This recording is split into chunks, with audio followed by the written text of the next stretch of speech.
Hello my dear students, मैं physics गुरुजी हाजिर हूँ आपके लिए। आशीष वाडिया सर अपना अगला लेक्चर लेकर इलेक्ट्रोस्टैटिक्स का बच्चों ये अपना थर्ड लेक्चर है। Electric field and charges, class 12 का ये फर्स्ट टॉपिक है। इसके पहले मैं आपको 2 लेक्चर में अपलोड कर चुका हूँ। अगर आप नए हैं मेरे चैनल पर तो मैं आपसे रिक्वेस्ट करूँगा पहले आप उन दोनों वीडियोज़ को देखें जो मैंने अपलोड किया है। इसके पहले 2 वीडियोज़ में अपन इलेक्ट्रिक चार्जेस की बात की थी। कूलॉम्स लॉ की मैं बात कर चुका हूँ। कूलॉम्स लॉ से रिलेटेड न्यूमेरिकल्स अपन कर चुके हैं, उसी को हमने थोड़ा आगे एक्सटेंड किया है, उसी का ये आगे का वेरिएंट है। इसके अंदर अपन इलेक्ट्रिक फील्ड की बात करेंगे बच्चों, और इलेक्ट्रिक फील्ड लाइंस की बात करेंगे। याद हो तो बच्चों अपन फर्स्ट वीडियो में अपन इलेक्ट्रिक फील्ड के बारे में चर्चा कर चुके थे कि जो स्टैटिक चार्ज होते हैं बच्चों वो इलेक्ट्रिक फील्ड प्रोड्यूस करते हैं, ये अपन फर्स्ट लेक्चर में बोल चुके थे। ठीक है, तो अब उसी लेक्चर को हम आगे कंटिन्यू करते हैं, थर्ड लेक्चर इलेक्ट्रोस्टैटिक्स का। चलो बच्चों टाइम ना वेस्ट करते हुए शुरू करते हैं आज के लेक्चर को। तो सबसे पहले अपन समझते हैं व्हाट इज़ इलेक्ट्रिक फील्ड। हम समझते हैं सबसे पहले इलेक्ट्रिक फील्ड क्या होता है बच्चों। तो हमने सबसे पहली बात तो ये देखी कि इलेक्ट्रिक फील्ड कौन जनरेट करेगा। तो बच्चों इलेक्ट्रिक फील्ड जनरेट करते हैं रेस्ट चार्जेस। कौन से चार्ज इमिट करते हैं बच्चों? जो रेस्ट चार्ज होते हैं वो ही इलेक्ट्रिक फील्ड इमिट करते हैं। क्लियर हुई बात? और अगर यही चार्ज जैसे हमने सबसे फर्स्ट लेक्चर में जो बात की थी, rest charge electric field generate करते हैं। और हमने क्या कहा था कि कोई बॉडी अगर चार्ज है तो वो दूसरी बॉडी पर या तो अट्रैक्शन फोर्स लगाती है या रिपल्शन फोर्स लगाती है। अगर वो अट्रैक्शन या रिपल्शन शो कर रही है तो हम समझ जाते हैं कि पक्की बात है कि वो बॉडी चार्ज है। ये बात हमने फर्स्ट टाइम पे कर चुकी थी। अब हम ये जानना चाह रहे थे कि ठीक है यार, हम ये तो समझते हैं कि चार्ज बॉडी अदर बॉडीज़ पे अट्रैक्शन या रिपल्शन लगाती है, लेकिन कहाँ तक लगाएगी, उसकी कोई लिमिट तो होगी ना। ऐसा तो है नहीं कोई कहीं भी अट्रैक्शन लगाना शुरू कर देगा। जैसे मैं आपको इसको एग्जांपल के थ्रू समझाता हूँ। जैसे सपोज मानो यहाँ पे ये मेरा कोई चार्ज है, समझ रहे हो बच्चों। इसके पास मैंने कोई दूसरा चार्ज रखा, ये मेरे पास सेकंड चार्ज है जो मैं इसके पास ही रख रहा हूँ। यहाँ पे ये मैंने सेकंड चार्ज रखा, ठीक है। मान लेते हैं ब्लू वाले का इलेक्ट्रिक फील्ड ये है, यानी कि ये इसका फील्ड है। इस फील्ड के अंदर अगर कोई चार्ज आएगा तो ये अपने ऊपर अट्रैक्शन लगाएगा। सिमिलरली इसी तरह से अपने ग्रीन वाले चार्ज का भी कुछ ना कुछ फील्ड होगा। ये ग्रीन वाले चार्ज का फील्ड है मान लेते हैं, ठीक है। अब बच्चों हुआ क्या, दोनों का अलग अलग फील्ड है। ग्रीन वाले का एक अलग फील्ड है, ब्लू वाले चार्ज का एक अलग फील्ड है। अगर ग्रीन वाला चार्ज ब्लू वाले चार्ज के फील्ड में एंटर करता है, समझ रहे हो मेरी बात। अगर सपोज मैं इसको नाम दे देता हूँ, ये 1 चार्ज है, ये 2 चार्ज है। अगर 1 चार्ज यानी कि फर्स्ट चार्ज जो है वो सेकंड चार्ज के फील्ड में एंटर करता है तो सेकंड चार्ज इसके ऊपर फोर्स लगाएगा, कि ब्लू वाला चार्ज ग्रीन वाले पर फोर्स लगाएगा, जो कि इस तरह से होगा। मान लेते हैं अट्रैक्शन रिपल्शन जो भी हुआ वो डिपेंड करता है इनकी नेचर के ऊपर। सिमिलरली अगर ये ब्लू वाला चार्ज ग्रीन वाले चार्ज के फील्ड के अंदर आ जाएगा तो ग्रीन वाला उसके ऊपर फील्ड लगाएगा। तो समझ रहे हो बच्चों, तो ये एक इमेजनरी रीजन होता है जिसमें अगर कोई चार्ज को हम एंटर कराते हैं तो वो अपने ऊपर अट्रैक्शन और रिपल्शन फोर्स को फील करता है। तो इलेक्ट्रिक फील्ड की डेफिनेशन क्या हो जाएगी बच्चों? It is the field surrounded by any charge particle. ये हमारा फील्ड होता है बच्चों, surrounded by any charge particle in which other particles it shows attraction और repulsion on other charge body. यानी कि एक ऐसा फील्ड होता है जिसमें अगर कोई दूसरी चार्ज बॉडी को आप लेकर आओगे तो अट्रैक्शन और रिपल्शन शो करेंगे। अगर मैं फील्ड के बाहर हूँ बच्चों तो मेरे ऊपर कोई अट्रैक्शन और रिपल्शन फोर्स नहीं लगेगा, पहली बात। यानी कि इलेक्ट्रिक फोर्स तभी लग सकता है जब हम किसी चार्ज के इलेक्ट्रिक फील्ड में एंटर करते हैं। अब कहते हैं चलो ठीक है बच्चों, ये तो हमें समझ में आ गया। अब आप कहोगे सर ठीक है, इलेक्ट्रिक फील्ड का मतलब तो हम समझ गए कि एक फील्ड होता है सराउंडेड हर चार्ज पार्टिकल, जैसे कोई बॉडी चार्ज होती है उसके सराउंडेड ये फील्ड तैयार हो जाता है। दूसरी बात, अगर छोटा चार्ज है तो उसका इलेक्ट्रिक फील्ड छोटा होगा, ये बात हम पहले कर चुके थे। और अगर बड़ा चार्ज है तो उसका इलेक्ट्रिक फील्ड भी बड़ा होगा, ये बात हम पहले कर चुके थे। जैसे सपोज़ मैं इसको आपको एग्जांपल के थ्रू क्लियर कराता हूँ, ये बात हम पहले कर चुके हैं पिछले लेक्चर में ही। जैसे सपोज़ मानो मैं आपको समझाता हूँ, जैसे मानो एक चार्ज है 2 कूलम का, तो इसका जो फील्ड है वो छोटा होगा। इसी के कंपैरिजन में मान लेते हैं एक चार्ज है +4 कूलम का, इसका फील्ड बड़ा होगा। समझ रहे हो मेरी बात? तो चार्ज बढ़ता है तो फील्ड भी बढ़ता है, ये बात अपन पहले कर चुके थे। तो और हर चार्ज पार्टिकल का अपना एक फील्ड होता है। अब देखो 2 कूलाम जो है, अगर वो 4 कूलाम के फील्ड के अंदर आएगा तो 4 कूलाम उसके ऊपर फोर्स लगाएगा। ठीक है, 4 कूलाम 2 कूलाम के फील्ड के अंदर नहीं है तो 2 कूलाम के कारण 4 कूलाम पर कोई फोर्स नहीं लगेगा। क्लियर हुई मेरी बात? अब चलो आगे बढ़ते हैं। इसके बाद ये तो हुई इलेक्ट्रिक फील्ड की बात। अब हम कहते हैं सर इलेक्ट्रिक फील्ड को दिखाएं कैसे? तो बच्चों उसको दिखाने के, रिप्रेजेंट करने के 3 तरीके होते हैं अपने पास। पहला तरीका हमारा होता है वेक्टर फॉर्म, दूसरा हमारा होता है ग्राफिकल फॉर्म और तीसरा बच्चों हमारा होता है स्केलर फॉर्म। तीनों हमारे सिलेबस में है। हम एक एक करके तीनों को पढ़ेंगे। हम इसे भी पढ़ेंगे, हम इसे भी पढ़ेंगे और हम इसे भी पढ़ेंगे। तीनों हमारे सिलेबस में है बच्चों और तीनों हमें पढ़ने हैं। क्लियर हुई बात? अब सबसे पहले हम एक एक करके सारों को पढ़ना शुरू करते हैं। देखो एक एक करके हम सबको पढ़ना शुरू करते हैं, आगे बढ़ते हैं। देखो सबसे पहले हम बात करते हैं इलेक्ट्रिक फील्ड इंटेंसिटी, यानी कि जो कि वेक्टर फॉर्म है। ध्यान रखना, सबसे पहले हम चल रहे हैं फर्स्ट वाले पे, इलेक्ट्रिक फील्ड इंटेंसिटी पे। चलो सबसे पहले तो इलेक्ट्रिक फील्ड इंटेंसिटी की बात करते हैं बच्चों। तो इलेक्ट्रिक फील्ड इंटेंसिटी क्या बताती है? नाम से पता लग रहा है ये इंटेंसिटी बताती है हमारे इलेक्ट्रिक फील्ड की, मतलब हमारा इलेक्ट्रिक फील्ड कितना पावरफुल है उसे बताती है। अब समझते हैं सर पावर का मतलब कैसे?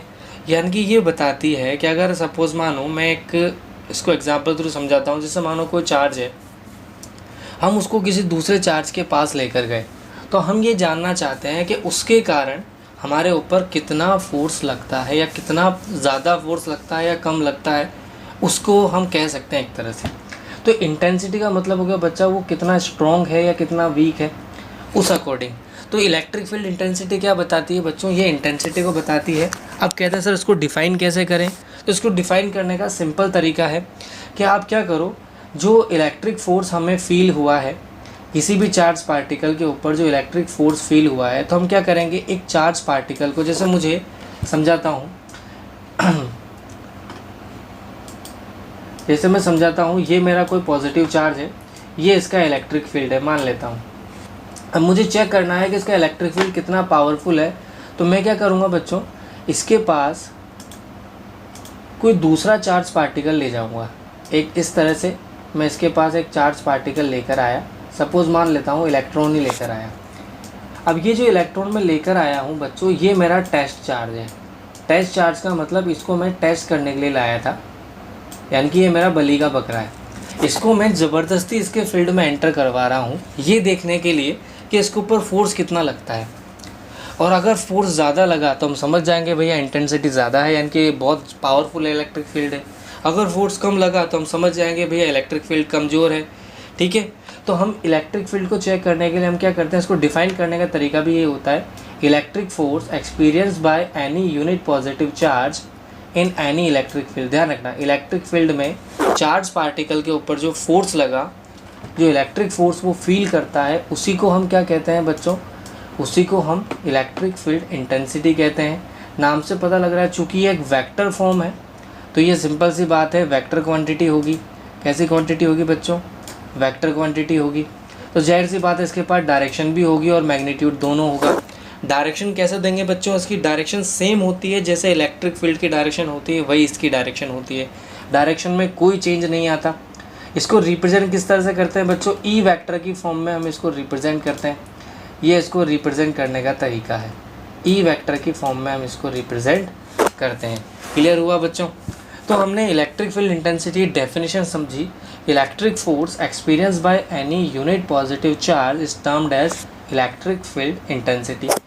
ठीक है, अब ध्यान रखना यहाँ पर यूनिट पॉजिटिव चार्ज हम ले रहे हैं। ठीक है बच्चों, अब आगे चलता है। इसका फॉर्मूला क्या हो जाएगा? जाहिर सी बात है, force on per unit charge है तो हम इसको लिख सकते हैं force on per unit charge. यहाँ पर क्यू नोट जो है बच्चों वो टेस्ट चार्ज है, एफ जो है हमारा इलेक्ट्रिक फोर्स है और ई जो है हमारी वो इलेक्ट्रिक फील्ड इंटेंसिटी है। क्लियर हुआ बच्चों? तो यहाँ पर ई जो है हमारी इलेक्ट्रिक फील्ड इंटेंसिटी क्योंकि वेक्टर क्वांटिटी है, डायरेक्शन क्या होगी, जिस डायरेक्शन में हमारा फोर्स होगा उसी डायरेक्शन में हमारी इलेक्ट्रिक फील्ड इंटेंसिटी भी होगी। ये फॉर्मूला हमें ध्यान रखना है, आगे बहुत काम आने वाला है। अच्छा बच्चों, इस पर न्यूमेरिकल सेम वैसे ही बनते हैं जैसे अपन ने कूलॉम्स लॉ के न्यूमेरिकल किए थे, यानी जो जो न्यूमेरिकल अपन कूलम्ब्स लॉ में कर आए हैं वो सारे न्यूमेरिकल यहाँ भी किए जा सकते हैं। इलेक्ट्रिक फील्ड पर भी सेम न्यूमेरिकल पूछे जा सकते हैं, कोई दिक्कत वाली बात नहीं। बस हमें करना क्या है, फोर्स कैलकुलेट करना है और उसके टेस्ट चार्ज से डिवाइड कर देना है। अभी मैं आपको एग्जाम्पल के थ्रू क्लियर कराऊंगा। ऐसा यूनिट क्या होती है बच्चों, इसकी फोर्स की यूनिट हो जाएगी न्यूटन, चार्ज की हो जाएगी कूलम्ब। तो ऐसा यूनिट हो जाएगा इसकी न्यूटन कूलम्ब। डायमेंशन फॉर्मूला कितना हो जाएगा, m1 L1 T-3 A-1। कैसे बना, फोर्स की जगह फोर्स का डायमेंशन लिख दिया m1 L1 और ये T-2, ये हमारा फोर्स का डायमेंशन हो गया। और नीचे हमें चार्ज का डायमेंशन होता है, वो होता है अपना AT। तो ये T ऊपर जाएगा तो माइनस में बन जाएगा, तो m1 L1 -1 -2 -3 हो जाएगा, A की पावर माइनस में ऊपर जाएगी तो -1 हो जाएगी। क्लियर हुआ बच्चों। तो ये अपना हुआ इलेक्ट्रिक फील्ड इंटेंसिटी की डेफिनेशन। अब अपन कैलकुलेट करते हैं इलेक्ट्रिक फील्ड इंटेंसिटी। तो देखो, जैसे मेरे को एक डेरिवेशन है, सिंपल सा डेरिवेशन है, आपको इलेक्ट्रिक फील्ड इंटेंसिटी कैलकुलेट करनी है। आपको इलेक्ट्रिक फील्ड इंटेंसिटी कैलकुलेट करनी है due to a point charge. यानी कि हमें क्या कहा गया है कि भैया हमारे पास एक पॉइंट चार्ज है जो कि ये रहा, ये हमारा पॉइंट चार्ज, जैसे मैं शॉर्ट में PC लिख देता हूँ, ठीक है। ये हमारा पॉइंट चार्ज है। हमें क्या कहा गया है कि भैया इससे R डिस्टेंस पर कोई पॉइंट है P, समझ रहे हो बात को, इसके R डिस्टेंस पर कोई पॉइंट P है, जिस पॉइंट पर, ये हमारा पॉइंट P है, इस पॉइंट पर हमें इलेक्ट्रिक फील्ड कैलकुलेट करना है। ऐसा क्वेश्चन ने कहा, या बताओ मुझे कि यहाँ पर इलेक्ट्रिक फील्ड इंटेंसिटी कितनी होगी, हमें ये कैलकुलेट करना है। तो हमने कहा कि भैया इलेक्ट्रिक फील्ड इंटेंसिटी कैलकुलेट करनी है तो हमें बलि का बकरा चाहिए, यानी कि हमें टेस्ट चार्ज चाहिए। तो हम क्या करेंगे, यहाँ पर एक टेस्ट चार्ज पुट कर दिया हमने, जिसके ऊपर चार्ज कुछ भी ले सकते हो आप। मैंने आपको पहले ही कहा था टेस्ट चार्ज के ऊपर आप चार्ज कुछ भी ले सकते हो, प्लस माइनस। तो मैंने यहाँ पर प्लस Q0 ले लिया, ठीक है। तो मैंने एक टेस्ट चार्ज ले लिया जिसकी वैल्यू कितनी है बच्चों, Q0। ये Q0 हमारा टेस्ट चार्ज है। अब हमें करना क्या है, इसके ऊपर सिंपली फोर्स कैलकुलेट करना है कूलम्ब्स लॉ से। तो हमने कूलम्ब्स लॉ से फोर्स का एक्सप्रेशन लिख दिया यहाँ पे। ये हमारा कूलम्ब्स लॉ का फोर्स हो जाएगा K Q0 अपॉन R²। ये हमारा कूलम्ब्स लॉ का फॉर्मूला हो जाएगा, ठीक है बच्चों। इस तरह से अब हमें इलेक्ट्रिक फील्ड का फॉर्मूला हमें क्या पता है, F अपॉन Q0। तो F की जगह F की वैल्यू रख देंगे Q0, तो Q0 से Q0 कट जाएगा तो अपना आंसर आ जाएगा KQ/R²। ध्यान रखना बच्चों, इस Q चार्ज का इलेक्ट्रिक फील्ड सिर्फ इसके चार्ज पर डिपेंड करता है, उसे टेस्ट चार्ज से कोई फ़र्क नहीं पड़ता। ये बात ध्यान रखना। फोर्स के लिए हमें दो चार्जेस की रिक्वायरमेंट होती है। फोर्स का मैग्नीट्यूड अगर हम कैलकुलेट करना चाहते हैं तो हमें दो चार्ज की रिक्वायरमेंट होती है, Q1 Q2। बट जब हम इलेक्ट्रिक फील्ड कैलकुलेट करना चाहते हैं बच्चों, तो हमें सिर्फ एक चार्ज की रिक्वायरमेंट होती है, और वो है हमारा वो चार्ज जिसके कारण हम इलेक्ट्रिक फील्ड निकाल रहे हैं। जैसे सिंपल सी बात है, अगर मैं इसको Q1 कह देता हूँ, इसको Q2 कह देता हूँ, तो जाहिर सी बात है Q1 का इलेक्ट्रिक फील्ड उसके खुद के चार्ज पर डिपेंड करेगा, ना कि टेस्ट चार्ज पे। समझाता हूँ कैसे। जैसे सपोज़ मानो हम इसको ऐसे समझ सकते हैं, जैसे मानो कोई गुंडा है, अब उसकी पावर इस बात पे डिपेंड करती है, या उसके फील्ड की पावर टेंडेंसी इस बात पे डिपेंड करती है कि वो खुद कितना पावरफुल है। उससे इससे फ़र्क नहीं पड़ता कि सामने वाला जो आने वाला है वो कितना पावरफुल होगा। समझ रहे हो मेरी बात। तो हमें इस चीज़ से मतलब नहीं है कि सामने वाले टेस्ट चार्ज की इंटेंसिटी, टेस्ट चार्ज कितना है। हमारा इलेक्ट्रिक फील्ड इंटेंसिटी सिर्फ इस बात पे डिपेंड करती है कि जिस चार्ज का हम इलेक्ट्रिक फील्ड कैलकुलेट करने वाले हैं, या जिस चार्ज के लिए हम इलेक्ट्रिक फील्ड इंटेंसिटी कैलकुलेट कर रहे हैं, सिर्फ उसके चार्ज पर हमारी इंटेंसिटी डिपेंड करती है और किसी पर नहीं करती। क्लियर हुई बात, ठीक है बच्चों। आगे चलते हैं। अब आगे अपन चलते हैं इलेक्ट्रिक फील्ड लाइंस पर। ये पहला तरीका था हमारा, इसको मैं आगे और कंटिन्यू करूँगा गॉस लॉ में, ठीक है। एक क्लास में इस पर नीट वाले बच्चों के लिए इसके से कूलम्ब्स लॉ से रिलेटेड कुछ डेरिवेशंस हैं जो नीट वाले बच्चों के बिहाफ पर इम्पोर्टेंट है। उन्हें मैं इसके एक और लेक्चर में अपलोड करूँगा इलेक्ट्रिक फील्ड पर, उसमें मैं उसको नीट वाले बच्चों के लिए क्लियर करूँगा, जहाँ पर मैं कूलम्ब्स लॉ के एप्लीकेशन को यूज़ करते हुए कुछ डेरिवेशंस करेंगे और कुछ न्यूमेरिकल्स भी करेंगे, ठीक है बच्चों। तो अभी अपन इलेक्ट्रिक फील्ड लाइंस पे चलते हैं, जो कि हमारा सेकंड रिप्रेजेंटेशन है। पहला रिप्रेजेंटेशन था हमारा वेक्टर फॉर्म। उसमें दिक्कत क्या है बच्चों, उसमें दिक्कत ये आई थी, बुरा नहीं है, वो भी अच्छी चीज़ है, उसको भी हम यूज़ करते हैं। लेकिन हुआ क्या, वो एक वेक्टर फॉर्म थी रिप्रेजेंटेशन की, उसको रिप्रेजेंट करने के लिए हमें डायरेक्शन भी चाहिए थी, मैग्नीट्यूड भी चाहिए था। चलो मैग्नीट्यूड तो हम कैलकुलेट कर भी लेंगे। डायरेक्शन के लिए अगर दो चार्जेस हैं तो हम लॉजिक से डायरेक्शन देते हैं अट्रैक्शन रिपल्शन के बिहाफ पर। अगर मल्टीपल चार्जेस होते हैं बच्चों तो वह हम प्रिंसिपल ऑफ सुपरपोजिशन यूज़ करते हैं, जैसा हमने पहले किया था कूलम्ब्स लॉ में, जैसा हमने किया था इलेक्ट्रिक फोर्सेस के लिए जो हमने सुपरपोजिशन लगाया था, सिमिलर सुपरपोजिशन यहाँ भी लगता है। अब वहाँ पर हमें डायरेक्शन में लफड़ा पड़ता था, डायरेक्शन है कि हम उसे सिंपली जोड़ या घटा नहीं सकते थे। तो हमने क्या, अगर रिप्रेजेंट करने का ऐसा तरीका बताओ जो ईजी हो, आसान हो और देखने में थोड़ा अट्रैक्टिव भी लगे। तो एक ग्राफिकल रिप्रेजेंटेशन हमारा होता है, ये हमारा विजुअल रिप्रेजेंटेशन होता है, या हम इसको कह सकते हैं ग्राफिकल रिप्रेजेंटेशन है। ये हमारा लाइंस के फॉर्म में हम इसको दिखाते हैं। इलेक्ट्रिक फील्ड लाइंस का मतलब क्या हो गया बच्चों, लाइंस, ये देखो, imaginary lines that represents electric field. एक ऐसी लाइन जो इलेक्ट्रिक फील्ड को रिप्रेजेंट करे, इमेजनरी लाइन है, जाहिर सी बात है ये हमारा इमेजिनेशन है, रियल में ये हमें दिखाई नहीं देती, इसीलिए हम ऐसे क्या बोलते हैं बच्चों, इमेजनरी लाइन है जो इलेक्ट्रिक फील्ड को रिप्रेजेंट करती है। इसी को हमने क्या नाम दे दिया बच्चों, इलेक्ट्रिक फील्ड लाइंस।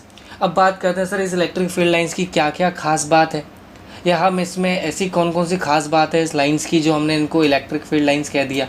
तो सबसे पहली बात तो बच्चों इसकी खास बात ये है कि ये पॉजिटिव से शुरू होती है और नेगेटिव पे ख़त्म होती है।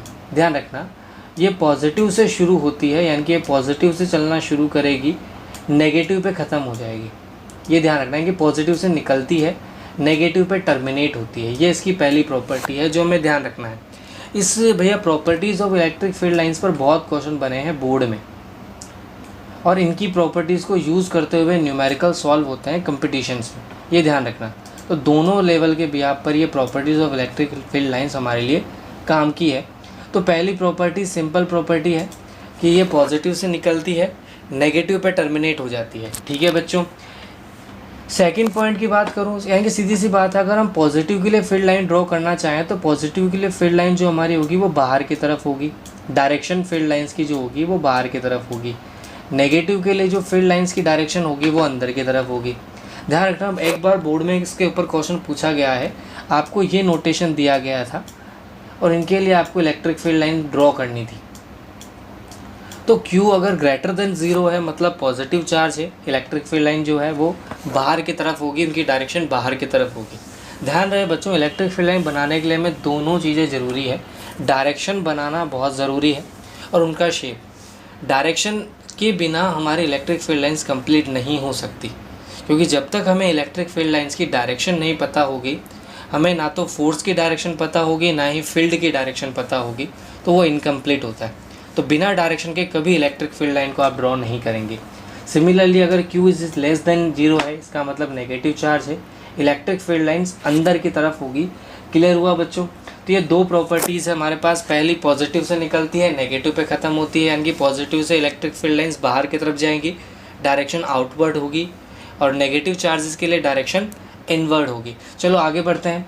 अच्छा बच्चों, ये जो होती है ये ओपन लूप में एग्जिस्ट करती है। किस में एग्जिस्ट करती है? ओपन लूप में। यहाँ एक गलत लिखा हुआ है, इसको करेक्ट कर लो। ओपन लूप में एग्जिस्ट करती है। ध्यान रहे बच्चों, ओपन लूप का मतलब क्या होता है मैं आपको क्लियर करता हूँ। ओपन लूप में एग्जिस्ट करने का मतलब क्या होता है, ये यूनी डायरेक्शनल फ्लो होती है, मतलब पॉजिटिव से निकलेगी, नेगेटिव पे जाके ख़त्म हो जाएगी। नेगेटिव से पॉजिटिव आने का सवाल ही पैदा नहीं होता, यानी कि एक डायरेक्शन में चलती है। एक बार पॉजिटिव से रवाना हुई, नेगेटिव में पहुंच गई, अब ये दोबारा यहाँ नहीं आएगी। समझ रहे हो मेरी बात? एक डायरेक्शन में फ़्लो करती है, इसीलिए हमने इसे कहा कि ओपन लूप में एग्जिस्ट करती है, क्लोज लूप में एग्जिस्ट नहीं करती। हाँ, आगे चल के जब हम मैग्नेटिक फील्ड लाइंस पढ़ेंगे तो वहाँ हम इसके बारे में बात करेंगे कि एक क्लोज लूप में एग्जिस्ट करती है। Magnetic field line close loop में एग्जिस्ट करती है, electric field lines open loop में एग्जिस्ट करती है बच्चों, ये बात ध्यान रखना, ठीक है। अच्छा, क्लोज ओपन लूप में एग्जिस्ट करने का फ़ायदा क्या हुआ? ओपन लूप में एग्जिस्ट करना इस बात को बताता है कि हमारे पास सिंगल पॉजिटिव चार्ज या सिंगल नेगेटिव चार्ज पॉसिबल है, यानी कि किसी बॉडी पर पॉजिटिव हो सकता है, ज़रूर नहीं है उसके पास नेगेटिव हो या ना हो। जैसे मैंने इसके पहले वाली स्लाइड में आपको दिखाया, यहाँ मैंने पॉजिटिव चार्ज को अलग दिखा रखा है, अकेला दिखा रखा है, या नेगेटिव चार्ज को अकेला दिखा रखा है। जोड़े में हो ऐसा ज़रूरी नहीं है। अगर ये ओपन लूप की जगह क्लोज लूप में होती बच्चों, तो फिर ये जोड़े में होते। जैसा कि आपने देखा होगा हमेशा मैग्नेट जो होती है बच्चों वो नॉर्थ और साउथ की टर्म में ही मिलती है। इसको मैं पहले क्लियर कर देता हूँ ताकि आपको दिख जाएगा। जैसा कि आपने देखा होगा मैग्नेट जो होती है बच्चों वो हमेशा नॉर्थ और साउथ के साथ ही होती है, यानी कि उसके साथ नॉर्थ भी होता है और साउथ भी होता है। आप चाहकर भी इनको अलग नहीं कर सकते। तो ये चीज़ बताती है कि ये क्लोज लूप में एग्जिस्ट करती है। यहाँ पर ऐसा कुछ नहीं है, पॉजिटिव नेगेटिव अलग अलग रह सकते हैं, कोई प्रॉब्लम वाली बात नहीं है। तो ये ओपन लूप में एग्जिस्ट करती है, क्लोज लूप में एग्जिस्ट नहीं करती। क्लियर हुआ बच्चों? तो ये बातें हमें ध्यान रखनी है। पहली पॉजिटिव से निकलेगी, नेगेटिव पे ख़त्म होगी। यानी कि अगर हम पॉजिटिव चार्ज के लिए मैग्नेटिक फील्ड लाइन ड्रॉ करेंगे तो आउटवर्ड टू द मतलब बाहर की तरफ होगी, डायरेक्शन जो होगी बाहर की तरफ होगी। नेगेटिव के लिए डायरेक्शन अंदर की तरफ होगी। ओपन लूप में ये एग्जिस्ट करती है, जो इस बात को बताता है कि यूनी चार्ज पॉसिबल है। ज़रूरी नहीं है पॉजिटिव नेगेटिव हमेशा डाइपोल की फॉर्म में प्रेजेंट रहे। डाइपोल वर्ड मैं आपको आगे डिटेल में समझाऊंगा जब अपन इलेक्ट्रिक फील्ड गॉस थ्योरम जब अपन पढ़ चुके होंगे, उसके बाद मैं आपको डाइपोल के बारे में समझाऊंगा। तो डाइपोल की फॉर्म में मतलब होना, सिंपल लैंग्वेज समझो बच्चों, दो पोल की फॉर्म में ना हो, डाइपोल के फॉर्म में नहीं होती। पॉजिटिव नेगेटिव एक साथ हो ऐसा ज़रूरी नहीं है, हो सकता है नहीं भी हो सकता। सिंगल पॉजिटिव चार्ज भी पॉसिबल है और सिंगल नेगेटिव चार्ज भी पॉसिबल है। क्लियर हुआ बच्चों? अगली प्रॉपर्टी चलते हैं। अब अगर मैं बात करता हूँ इलेक्ट्रिक फील्ड लाइंस डायरेक्शन कैसे बताती है, तो अगर आप किसी भी पॉइंट पर टेंजेंट ड्रॉ करते हो बच्चों, तो जो टेंजेंट की डायरेक्शन होती है वो इलेक्ट्रिक फील्ड और इलेक्ट्रिक फोर्स दोनों की डायरेक्शन को बताती है। ध्यान रखना बच्चों, यहाँ पर ये इलेक्ट्रिक फील्ड की डायरेक्शन को भी बताती है और इलेक्ट्रिक फोर्स की डायरेक्शन को भी बताती है। रीज़न, क्योंकि दोनों की डायरेक्शन सेम है। हम पहले समझ चुके हैं कि अगर मैंने इलेक्ट्रिक फील्ड लाइन ड्रॉ की है, अब मुझे बताना है इलेक्ट्रिक फील्ड किस डायरेक्शन में होगा, तो क्या करो, सीधा सा बात है, उस पॉइंट पे टेंजेंट ड्रॉ कर दो जिस भी पॉइंट पर आपको इलेक्ट्रिक फील्ड की डायरेक्शन चाहिए। जैसे यहाँ पर 3 पॉइंट दिखा रखे हैं, ये पहला, ये दूसरा और ये तीसरा। तीनों पॉइंट पर मैं इलेक्ट्रिक फील्ड लाइन की डायरेक्शन बता रखी है, तो उस पर सीधा सीधा सिंपल सी बात है, उस पर टेंजेंट ड्रॉ कर दो। जो टेंजेंट की डायरेक्शन होगी वो इलेक्ट्रिक फील्ड इंटेंसिटी और इलेक्ट्रिक फोर्स दोनों की डायरेक्शन को बताता है। क्लियर हुआ बच्चों? ये अपनी अगली प्रॉपर्टी थी। आगे चलते हैं। नेक्स्ट प्रॉपर्टी बहुत काम की प्रॉपर्टी है बच्चों, ये कभी भी इंटरसेक्ट नहीं करती, यानी कि दो इलेक्ट्रिक फील्ड लाइंस कभी भी एक दूसरे को नहीं क्रॉस करेंगी। ऐसा क्यों? क्योंकि अगर क्रॉस करेंगी बच्चों तो देखो, क्रॉस वाले पॉइंट पर दो टेंजेंट ड्रॉ कर सकते हो आप, एक इस वाली डायरेक्शन को बताते हुए, एक इस वाली डायरेक्शन को बताते हुए। अब सोचो, एक ही पॉइंट पर दो डायरेक्शन में फोर्स कैसे लग सकता है किसी भी बॉडी पर। सपोज अगर मैं इस पॉइंट पर कोई चार्ज पार्टिकल रखूँगा तो उसके ऊपर दो फोर्स लगेंगे, एक इधर लगेगा, मतलब एक इधर लगेगा, एक इधर लगेगा। अब एक ही पॉइंट पर दो इलेक्ट्रिक फोर्सेस नहीं हो सकते, ये प्रैक्टिकली पॉसिबल नहीं है। तो किसी भी एक पॉइंट पर दो इलेक्ट्रिक फील्ड की डायरेक्शन पॉसिबल नहीं है। इलेक्ट्रिक फील्ड की एक ही डायरेक्शन होगी बच्चों, वो एक ही डायरेक्शन में हो सकता है, दो डायरेक्शन उसकी कभी भी पॉसिबल होने वाली नहीं है। ये बात अपने को ध्यान रखनी है। क्लियर हुआ बच्चों? आगे चलते हैं। इसके बाद अपन अगली प्रॉपर्टी की बात करते हैं। अगली प्रॉपर्टी बच्चों ये ध्यान रखना, होता क्या है, इलेक्ट्रिक फील्ड की ये प्रॉपर्टी भी अपने को न्यूमेरिकल में बहुत काम आने वाली है। प्रॉपर्टी क्या कहती है, अगर इलेक्ट्रिक फील्ड लाइंस जो है, अगर उनके बीच का गैप जो है वो कांस्टेंट है, इसका मतलब जैसे ये वाला जो है ये बताना चाह रहा है कि x पर जो इलेक्ट्रिक फील्ड है यानी कि Ex है और y पर जो इलेक्ट्रिक फील्ड है वो बराबर है।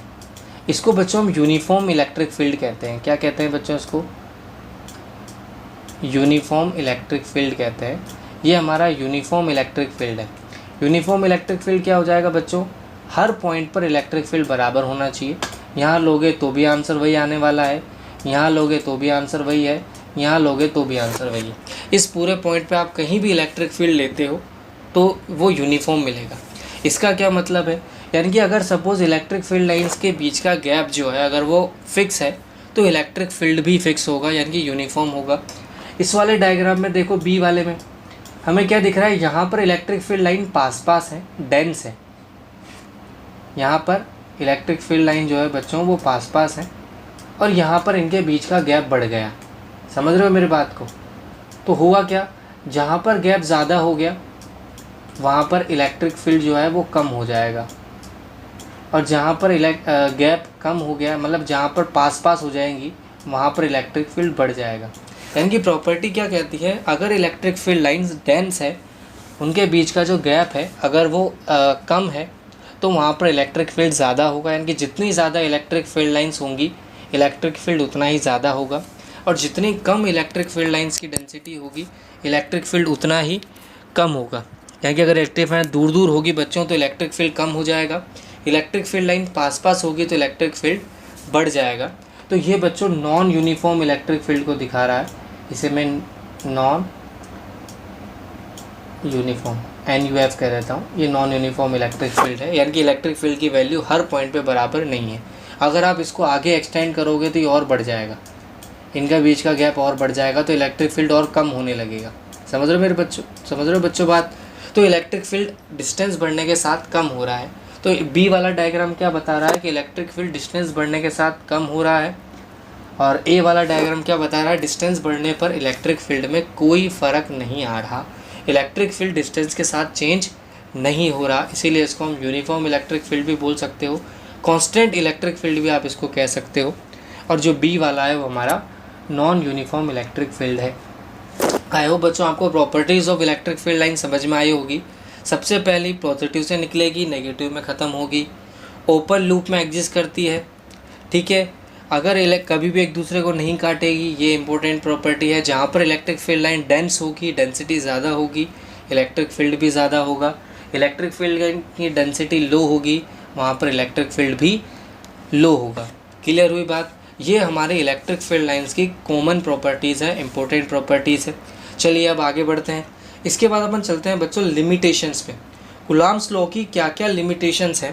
भाई अपन ने कूलॉम्स लॉ पढ़ा, उसमें बहुत सारे फ़ायदे थे कूलॉम्स लॉ के, हमने ऐसी बात नहीं। उसके थ्रू हमने इलेक्ट्रिक फोर्स को कैलकुलेट किया, इलेक्ट्रिक फील्ड को कैलकुलेट किया, लेकिन उसके बच्चों कुछ ना कुछ लिमिटेशंस भी होती है। जाहिर सी बात है, हर किसी की कोई ना कोई कमी भी होती है। वैसे ही हमारे कूलॉम्स लॉ की भी कुछ कमियां हैं, लिमिटेशंस हैं। वो लिमिटेशंस क्या है बच्चों, तो सबसे पहली बात कि ये ओनली रेस्ट चार्ज के लिए ही एप्लीकेबल था। किसके लिए एप्लीकेबल था बच्चों, ये रेस्ट चार्ज के लिए ही एप्लीकेबल था। ऐसा क्यों था बच्चों, क्योंकि रेस्ट चार्ज ही इलेक्ट्रिक फील्ड जनरेट करता है, और उसके कारण जो आपने फोर्स लिखा था, भाई जाहिर सी बात है ई हमारा कितना था बच्चों, F/Q था।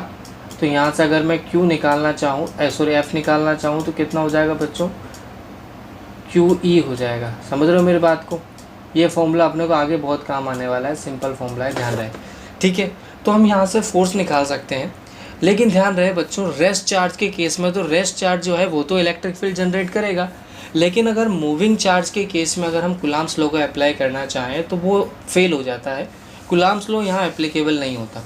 रीज़न क्या होता है बच्चों, क्योंकि moving charge magnetic field generate करता है, और मैग्नेटिक फील्ड का तो यहाँ कोई जिक्र ही नहीं है। तो जब मैग्नेटिक फील्ड का इस फोर्स में कोई जिक्र नहीं है तो यहाँ पर ये फेल हो जाता है, यानी कि ये सिर्फ रेस्ट चार्ज के लिए ही एप्लीकेबल है। क्लियर हुई बच्चों बात। दूसरी पॉइंट, ये सिर्फ पॉइंट चार्ज के लिए ही एप्लीकेबल है, यानी कि अगर जैसे पॉइंट चार्ज है, छोटे छोटे चार्ज हैं, तो आप उसको लगा सकते हो। जैसे मैं दो बड़े बड़े स्फीयर ले लूँ, आपको दिखाई दे रहा होगा यहाँ पर दो बड़े बड़े स्फीयर है, एक ये रहा और एक ये रहा, ठीक है। इनको मैंने दोनों को चार्ज दे दिया। अब अगर मैं इनके बीच में कूलॉम्स लॉ लगाना चाहूँ तो एप्लीकेबल नहीं होगा, आंसर करेक्ट नहीं आएगा। ऐसा क्यों बच्चों, मैं समझाता हूँ उसको, क्लियर लैंग्वेज को समझाते हैं इसको कैसे ऐसा होगा। ध्यान दो, जैसे सपोज मानो मैंने इसको चार्ज किया, अब ध्यान देना, इसको मैं ब्लैक कलर से कर दूँ, ध्यान देना, जैसे ही मैंने इसको चार्ज दिया, ध्यान देना बच्चों, एक बात आपको मैं बता दूँ, अगर ये स्फीयर जो मैंने लिया है, ये जो स्फीयर मैंने लिया है, अगर ये कंडक्टिंग है तो चार्ज इसके सरफेस पर डिस्ट्रीब्यूट होगा। ये बात हमें ध्यान रखनी है। इसका रीज़न मैं आपको अभी बताता हूँ क्यों ऐसा होगा। अगर ये कंडक्टिंग है तो चार्ज सरफेस पर डिस्ट्रीब्यूट होता है, और अगर ये इंसुलेटिंग है, नॉन कंडक्टिंग है, तो चार्ज इसके अंदर डिस्ट्रीब्यूट होगा, ठीक है। तो यहाँ पर मैं इसको कंडक्टिंग स्फीयर ले रहा हूँ तो चार्ज जो है वो सरफेस पर डिस्ट्रीब्यूट होगा, इसमें भी चार्ज जो है वो सरफेस पर डिस्ट्रीब्यूट होगा। समझ रहे हो मेरी बात को। अब ध्यान देना एक चीज़, ध्यान देना, चार्जेस के बीच का गैप सेम रहना चाहिए ताकि हम इलेक्ट्रिक फील्ड को यूनिफॉर्म कह पाएँ। अब ध्यान देना, जैसे ही हमने इसको इसके पास, जब ये स्पेयर अलग रखा हुआ था तो इसके चार्ज का सेंटर यहाँ पे था, समझ रहे हो, इसके चार्ज का सेंटर यहाँ पे था। हम जो डिस्टेंस मेजर करते हैं इनके बीच की, वो इनके सेंटर से ही मेजर करते हैं। अब एग्जैक्ट में इनके बीच का डिस्टेंस ये था, लेकिन जब आप इन दोनों को पास लेकर आओगे तो होगा क्या भैया, प्लस प्लस के बीच में रिपल्शन होगा। तो ये जो प्लस है, जो कि पहले कभी ऐसे हुआ करते थे, ये दूर हो जाएंगे, यानी कि कुछ इस तरह से होने लगेंगे। इस तरह से ये इधर की तरफ इकट्ठा होने लगेंगे। सारे पॉजिटिव चार्जेस जो हैं वो इधर की तरफ इकट्ठा होने लगेंगे। इसमें सारे पॉजिटिव चार्जेस इधर की तरफ इकट्ठा होने लगेंगे। तो ये जो सेंटर है वो यहाँ कहीं शिफ्ट हो जाएगा। मैं इसको दूसरे कलर से कर देता हूँ ताकि आप क्लियर दिख जाए। जो सेंटर है वो यहाँ कहीं शिफ्ट हो जाएगा, इसका सेंटर जो है वो यहाँ कहीं शिफ्ट हो जाएगा, क्योंकि चार्जेस अलग शिफ्ट हो गए तो डिस्टेंस ही चेंज हो गई हमारी। तो और अगर बच्चों डिस्टेंस चेंज हो जाएगी तो हमारा आंसर भी गलत आएगा। तो होता क्या है, जब हम एक्सटेंडेड बॉडीज़ को, एक्सटेंडेड ऑब्जेक्ट्स को पास पास रखते हैं तो ड्यू टू म्यूचुअल रिपल्शन और अट्रैक्शन उनका जो सेंटर होता है चार्ज का वो डिस्प्लेस हो जाता है, इधर उधर हो जाता है। इस वजह से क्या होता है, उनके बीच का जो सेपरेशन है वो चेंज हो जाता है, तो हमारा जो फोर्स है वो भी चेंज हो जाएगा। इसी वजह से हम इसको एक्सटेंडेड ऑब्जेक्ट के लिए यूज़ नहीं कर सकते। ये सिर्फ किसके लिए एप्लीकेबल है, पॉइंट चार्जेस के लिए ही ये एप्लीकेबल था। अब हमारे लिए दिक्कत ये थी कि सर ठीक है, पॉइंट चार्जेस अगर होंगे तो हम इसको यूज़ कर सकते हैं कुलाम्स लॉ को ईजीली, लेकिन अगर एक्सटेंडेड ऑब्जेक्ट होंगे, स्फीयर हो गया, ठीक है, सिलेंडर हो गया, तब हम क्या करें। ऐसे केस में ये लॉ एप्लीकेबल नहीं था, ठीक है। तो ये बच्चों दो कुलाम्स लॉ की लिमिटेशंस थी। अब मैं अपने क्वेश्चन पे आता हूँ। जैसे मैंने कहा था, अगर चार्ज स्फीयर है, चार्ज कंडक्टर है, तो चार्ज जो है वो सरफेस पर डिस्ट्रीब्यूट होता है। और अगर इंसुलेटिंग स्फीयर है तो चार्ज, सपोज मैं बात करता हूँ, इसको मैं चार्ज कह देता हूँ, ये आपका चार्ज है, मतलब कंडक्टिंग है, इसको चार्ज तो दोनों ही है, ये कंडक्टिंग है, इसको मैं C कह देता हूँ, और ये नॉन कंडक्टिंग है, इसको NC कह देता हूँ। दोनों को मैंने Q चार्ज दिया, तो कंडक्टिंग वाले के केस में चार्ज जो है वो सरफेस पर डिस्ट्रीब्यूट होगा, नॉन कंडक्टिंग के केस में चार्ज जो है वो अंदर की तरफ डिस्ट्रीब्यूट होगा। ये बात अपने को ध्यान रखनी है, आगे न्यूमेरिकल में हम इसको बहुत यूज़ करने वाले हैं। अब मैं इसका रीज़न आपको बताता हूँ। इसमें अगर आप चार्ज दोगे तो अंदर डिस्ट्रीब्यूट होगा, नॉन कंडक्टिंग है तो अंदर जाएगा, ध्यान रहे। अब ऐसा क्यों होता है बच्चों, क्योंकि होता क्या है, कंडक्टर के पास क्या होते हैं बच्चों, फ्री इलेक्ट्रॉन्स होते हैं। ध्यान रखना, कंडक्टर के पास क्या होते हैं, फ्री इलेक्ट्रॉन्स होते हैं। फ्री इलेक्ट्रॉन होने के कारण ये क्या कर सकते हैं, मूव कर सकते हैं, कि अंदर जो चार्ज होता है वो मूव कर सकता है। इस वाले केस में ऐसा नहीं होता। तो कंडक्टर के पास फ्री चार्ज पार्टिकल्स होते हैं, फ्री चार्जेस होते हैं। जब आप इनको चार्ज देते हो, चार्ज फ्री होने के कारण ये भगना शुरू करते हैं और सरफेस पर इकट्ठा होना शुरू करते हैं। यहाँ पर ऐसा नहीं होता, चार्ज फ्री नहीं होने के कारण ये सरफेस के अंदर ही रह पाते हैं। इसीलिए इसमें नॉन कंडक्टिंग स्फीयर में चार्ज आप अंदर की तरफ डिस्ट्रीब्यूट होता है, अंदर की तरफ फिल होता है, और कंडक्टिंग स्फीयर में चार्ज जो है वो सरफेस पर इकट्ठा हो जाता है। ये बात हमें ध्यान रखनी है। क्लियर हुई बच्चों। तो ये अपने कुलाम्स लॉ की लिमिटेशंस थी। यहाँ पर अपना कुलाम्स लॉ फेल हो गया था। अब आगे चलते हैं, अपन चार्ज डिस्ट्रीब्यूशन की बात करते हैं। चार्ज डिस्ट्रीब्यूशन क्या होता है बच्चों, जैसे मैंने कहा, अभी मैंने स्फीयर को चार्ज दिया, तो मैंने कहा कंडक्टर को चार्ज देते हैं तो सरफेस पर डिस्ट्रीब्यूट हो जाता है, और अगर नॉन कंडक्टिंग इंसुलेटिंग मटेरियल को चार्ज देते हैं तो वो उसके अंदर फिल होता है। अब कहते हैं सर चार्ज डिस्ट्रीब्यूट होने का तरीका क्या होता है, कितने तरीके से चार्ज डिस्ट्रीब्यूट हो सकता है बॉडी के अंदर। तो बच्चों यहाँ पर 3 तरह के चार्ज डिस्ट्रीब्यूशन होते हैं। पहला हमारा लीनियर चार्ज डिस्ट्रीब्यूशन, दूसरा हमारा एरियल चार्ज डिस्ट्रीब्यूशन, थर्ड हमारा वॉल्यूमेट्रिक चार्ज डिस्ट्रीब्यूशन। 3 तरह के हमारे पास चार्ज डिस्ट्रीब्यूशन होते हैं। समझाता हूँ कैसे। जैसे सपोज सबसे पहले हम समझते हैं लीनियर चार्ज डिस्ट्रीब्यूशन को। मान लेते हैं एक रॉड है। अब ये रॉड एक तरह का सिलेंडर है, आप जानते हो सिलेंडर है तो इसके पास रेडियस भी होगी और हाइट भी होगी। इसके पास रेडियस भी होगी और एक हाइट भी होगी। सिलेंडर है तो जिसे आप लेंथ भी कह सकते हो। अब यहाँ पर क्या है बच्चों, आर जो है बहुत बहुत बहुत छोटी है लेंथ के कंपैरिजन में। इसीलिए हम क्या करते हैं, रेडियस में चार्ज डिस्ट्रीब्यूशन को लगभग 0 मान लेते हैं। तो हम क्या मानते हैं, जो मोस्टली चार्ज डिस्ट्रीब्यूट हुआ वो अलोंग द लेंथ हुआ। अगर charge along the length distribute होता है बच्चों किसी ऑब्जेक्ट में, हम किसी जैसे वायर को हमने चार्ज दिया, अब वायर एक तरह का सिलेंडर है, अब सिलेंडर है तो उसके पास रेडियस भी होगी और लेंथ भी होगी, बट हमारी जो रेडियस है वो लेंथ के कंपैरिजन में नेग्लिजिबल है। तो हम क्या मानते हैं बच्चों की जो सारा चार्ज होगा वो अलोंग द लेंथ डिस्ट्रीब्यूट हुआ। अलोंग द लेंथ डिस्ट्रीब्यूट हुआ तो इसे हम कहते हैं लीनियर चार्ज डिस्ट्रीब्यूशन, यानी कि हमारा चार्ज उसके लेंथ पर इकट्ठा हो गया। अब सिंपल सी बात है, कंडक्टिंग है तो सरफेस पर डिस्ट्रीब्यूट होगा, और अगर इंसुलेटिंग है तो अंदर डिस्ट्रीब्यूट हो जाएगा। अगर सेम यही रॉड अगर इंसुलेटर होती तो चार्ज इसके अंदर डिस्ट्रीब्यूट हो जाता, ये इस तरह से। समझ रहे हो मेरी बात को? तो ये कंडक्टिंग थी इसलिए बाहर डिस्ट्रीब्यूट हुआ, नॉन कंडक्टिंग होती तो अंदर डिस्ट्रीब्यूट हो जाता। तो ये बात हमें ध्यान रखना है। तो पहला हमारा डिस्ट्रीब्यूशन होता है अलोंग द लेंथ डिस्ट्रीब्यूशन, जिसे हम बोलते हैं लीनियर चार्ज डिस्ट्रीब्यूशन। अब देखो, अगर हम इसकी डेफिनेशन की बात करें तो डेफिनेशन क्या होती है बच्चों, ये रही इसकी definition. Charge distributed on per unit length, charge distributed on per unit length is known as linear charge density. Per unit length में जैसे हम अगर मुझे इसको मेज़र करना है भाई कितना चार्ज डिस्ट्रीब्यूट हुआ, तो हम क्या करते हैं, हमने क्या किया कि यहाँ पर छोटा सा एलिमेंट ले लिया एक। इस छोटे से एलिमेंट की लेंथ कितनी ले ली मैंने, मान लेता हूँ 1 मीटर लेंथ है। अब मैं कहता हूँ, मान लेता हूँ इस पूरे को मैंने कितना चार्ज दिया था, पूरे को मैंने Q चार्ज दिया। तो हम कहते हैं बताओ इस छोटे से में कितना चार्ज मिला, तो हम क्या कहेंगे भैया पूरे में चार्ज L लेंथ में चार्ज कितना था बच्चों, तो आप कहोगे सर Q चार्ज था। मैं कहूँगा 1 मीटर लेंथ में कितना हो जाएगा, तो आप कहोगे सर Q/L। इस छोटी सी यूनिट लेंथ में चार्ज ही बच्चों क्या कहलाता है, density. Charge on per unit length is called linear charge density. इसे हम रो से ना दिखाकर लैम्बडा से दिखाते हैं, गलत नोटेशन है, रो से नहीं लैम्बडा से हम इसको दिखाते हैं। किससे दिखाते हैं बच्चों, नोटेशन है ये लैम्बडा, लैम्बडा से हम इसको दिखाते हैं। ये समझाता हूँ, मान लेता हूँ मैंने यहाँ पर एक छोटा सा एलिमेंट लिया था, ये मैंने छोटा सा एलिमेंट लिया DL लेंथ का, आगे बहुत काम आने वाला है ये ध्यान रखना। ये मैंने छोटा सा एलिमेंट लिया DL लेंथ का। अब मैं चाहता हूँ कि इसमें चार्ज कितना हुआ, तो मैंने कहा कि भैया यहाँ पर चार्ज कितना है, तो मैंने कहा कि भैया DQ चार्ज है। अब मैं कहूँगा DQ की वैल्यू कैसे, तो मैं कहूँगा भैया पर यूनिट लेंथ में चार्ज कितना था इनटू DL, यानी कि आप इसको लिख सकते हो लैम्बडा, एक मिनट, DL। इसको क्लियर कर देता हूँ।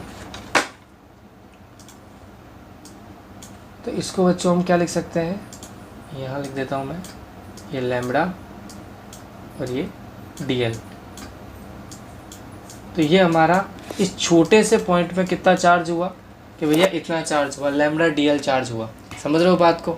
इस तरह से हम इसको यूज़ करते हैं लीनियर चार्ज डेंसिटी को। आगे हम इसको बहुत यूज़ करने वाले हैं न्यूमेरिकल्स में, फिलहाल सिर्फ हमें इसकी डेफिनेशन याद रखनी है। लीनियर चार्ज डेंसिटी क्या होगी बच्चों, charge distributed along the length. अगर along the length charge distribute हो रहा है तो इसे हम लीनियर चार्ज डिस्ट्रीब्यूशन कहते हैं। लीनियर चार्ज डेंसिटी का फॉर्मूला क्या हो जाएगा बच्चों, charge on per unit length यानी कि Q/L, डायमेंशन हो जाएगी यूनिट हो जाएगी इसकी C/L, डायमेंशन हो जाएगी L-1 AT, ये इसकी डायमेंशन हो जाएगी बच्चों। ठीक है, क्योंकि कुल चार्ज की डायमेंशन हो जाएगी AT और लेंथ की हो जाएगी L-1। क्लियर हुआ बच्चों? ये हमारा पहला तरीका था डिस्ट्रीब्यूशन का। दूसरे तरीके पे बात करते हैं एरियल चार्ज डिस्ट्रीब्यूशन की। अगर सपोज मानो हमारे पास एक शीट है या एक रेक्टेंगल है, सर्कल है, तो उसमें जब हम चार्ज देते हैं तो चार्ज उसकी सरफेस पर डिस्ट्रीब्यूट हो जाता है, एरियल सरफेस पर डिस्ट्रीब्यूट हो जाता है, यानी कि उसकी लेंथ के अलोंग भी डिस्ट्रीब्यूट होगा और उसकी विड्थ के अलोंग भी डिस्ट्रीब्यूट होगा। जैसा कि आपको डायग्राम में दिख रहा है, यहाँ पर चार्ज लेंथ के अलोंग भी डिस्ट्रीब्यूट हुआ है और विड्थ के अलोंग भी डिस्ट्रीब्यूट हुआ है, दोनों के अलोंग चार्ज डिस्ट्रीब्यूशन है। इसमें क्या है, दोनों कंपैरेटिवली नेग्लिजिबल नहीं है, तो चार्ज एरियल डिस्ट्रीब्यूट हो गया, इसे हम कहते हैं एरियल चार्ज डिस्ट्रीब्यूशन।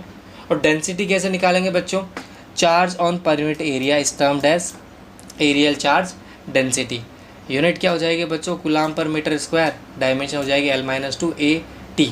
इसमें भी सेम वही बात है, मान लेते हैं मैंने छोटा सा एरिया लिया DA, ये मेरा छोटा सा एरिया है DA, मैं कहूँ बताओ इस छोटे से एरिया में कितना चार्ज है, तो मैंने कह दिया मान लेते हैं छोटे से एरिया में कितना चार्ज है बच्चों, डी क्यू चार्ज है।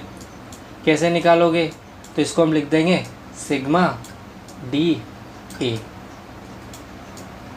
समझ रहे हो। तो यहाँ पे छोटे से एरिया में चार्ज कितना मिला हमें, सिग्मा डी है, क्योंकि जाहिर सी बात है पूरे एरिया में ये सिग्मा क्या कहता है भैया, पर यूनिट एरिया में कितना है सिग्मा, तो डी एरिया में कितना हो जाएगा सिग्मा इंटू डी है। सेम वही तरीका है बच्चों, जैसे मैंने कहा एक पेन 5 रुपीज़ का, 10 पेन कितने हुए, तो आप कहते हो 5 इंटू 10, उस तरह से।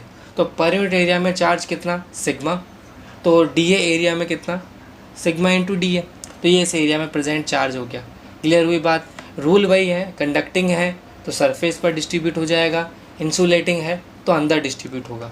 अगला चलते हैं, लास्ट अपना है वॉल्यूमेट्रिक डिस्ट्रीब्यूशन। यहाँ पर बच्चों ये एक स्फीयर है, सर्कल नहीं है, ये स्फीयर है, ध्यान रहे 3D ऑब्जेक्ट है, स्फीयर है। अब हम इसको चार्ज देंगे तो वही वाला केस है, चार्ज इसके कंडक्टिंग है तो सरफेस पर डिस्ट्रीब्यूट होगा, इंसुलेटिंग है तो अंदर डिस्ट्रीब्यूट होगा। अब चार्ज पूरे वॉल्यूम के अलॉन्ग डिस्ट्रीब्यूट हो रहा है तो बच्चों इसे कहते हैं वॉल्यूमेट्रिक चार्ज डिस्ट्रीब्यूशन। डेफिनेशन क्या हो जाएगी, volumetric charge density, charge distributed on per unit volume. इसे हम दिखाते हैं रो से, फॉर्मूला हो जाएगा Q/V, यूनिट हो जाएगी कूलाम पर मीटर क्यूब, डायमेंशन हो जाएगी L2 मीटर क्यूब। अब इसमें भी सेम वही है, हमें dV वॉल्यूम में कितना चार्ज dV वॉल्यूम में चार्ज निकालना है तो कितना हो जाएगा बच्चों, तो हम इसको लिख सकते हैं dQ हमारा हो जाएगा रो dV। क्लियर हुआ बच्चों। तो ये हमारा dQ चार्ज हो जाएगा, इसमें छोटा सा चार्ज जो है वो हमारा हो जाएगा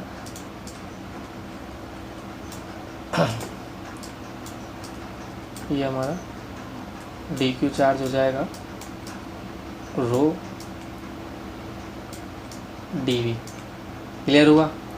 तो इसके थ्रू हम क्या करते हैं, चार्ज, इस फॉर्मूले को हमें ध्यान रखना है बच्चों। आगे जब हम गॉस लॉ करेंगे, गॉस लॉ की डेरिवेशंस करेंगे, तब ये बहुत काम आने वाला है। और नीट वाले बच्चों को तो ये याद रखना ही है, क्योंकि इनके बिना तो उनके न्यूमेरिकल होंगे ही नहीं। क्लियर हुआ बच्चों। तो ये अपना इलेक्ट्रोस्टैटिक्स का फर्स्ट पोर्शन यहाँ पे कंप्लीट होता है। अभी मैं इसके ऊपर कुछ एक न्यूमेरिकल सेशन में इसके ऊपर लेकर आऊँगा, जो अगला अपना न्यूमेरिकल सेशन होगा, जिसमें अपन लास्ट ईयर में आने वाले न्यूमेरिकल्स के ऊपर डिस्कस करेंगे बच्चों। ठीक है, तो अब तक के जितने भी न्यूमेरिकल बनेंगे इस पर, वो हम इसके वाला लेक्चर पर डिस्कस करेंगे। फिर हम इलेक्ट्रोस्टैटिक्स 2 पर जाएंगे, यानी कि गॉस लॉ पर जाएंगे, गॉस लॉ की एप्लीकेशंस पर जाएंगे। ठीक है बच्चों, आज के लिए इतना ही। इसके आगे फिर अपन बात करते हैं अगले लेक्चर में। Thank you, all the best.